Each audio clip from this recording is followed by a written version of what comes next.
আসসালামু আলাইকুম ভিউয়ার্স। বর্তমানে আমি একটি সুন্দর গোলাপ ফুলের বাগানে আছি। এই জায়গাটি চুয়াডাঙ্গা সদর থানার ভিতরেই। ডিঙেদা বাজার থেকে কুশোরডাঙ্গা আসলেই মাঠের ভিতরে এই বাগানটি চোখে বাঁধবে। রাস্তার ঠিক পাশে এই বাগানটি, এবং আমি একটু দেখানোর চেষ্টা করব যে এই বাগানে ফুলগুলো কিভাবে ফুটে আছে বা ধরে আছে।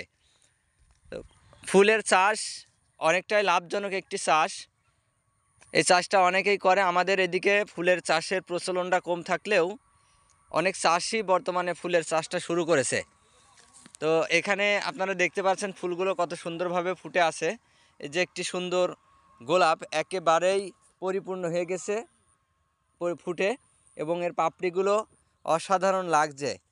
তো এই ধরনের বাগান দেখতে এই জায়গায় প্রায়শই মানুষজন ভিড় জমায়, আমরা জানতে পারলাম। আর এই বাগানটি শুকুর আলী ভাইয়ের।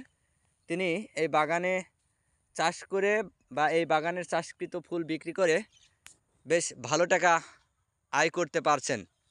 আপনারা চাইলে এ ধরনের ব্যতিক্রমী চাষ করতে পারেন, কেননা এই চাষগুলো সচরাচর আমাদের এলাকায় খুবই কম হয়, যার কারণে ফুলের যে দাম সেই হিসাবে চাষিরা লাভবান হতে পারে আমি মনে করি।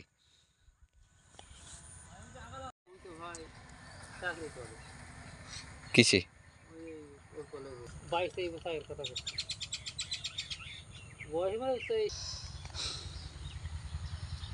স্বাগতম। আজকে আপনাদেরকে নিয়ে এসেছি সুন্দর একটি ফুল দেখাতে। এর আগে আপনারা যদি কেউ দেখে থাকেন তাহলে কমেন্টে জানাবেন, আর প্রথম দেখলে সেটিও কমেন্টে জানাবেন। এই যে এখানে দেখতে পাচ্ছেন সুন্দর আখের ফুল হয়েছে। আখ বা কুশোর আমাদের আঞ্চলিক ভাষায় যেটাই বলেন না কেন। তো এই ফুলগুলো দেখতে অনেকটাই কাশফুলের মতো, তবে কাছ থেকে দেখলে বোঝা যায় এর কাশফুল এবং এর মধ্যে পার্থক্য কতখানি রয়েছে। আখের ফুল দেখতে খুবই সুন্দর।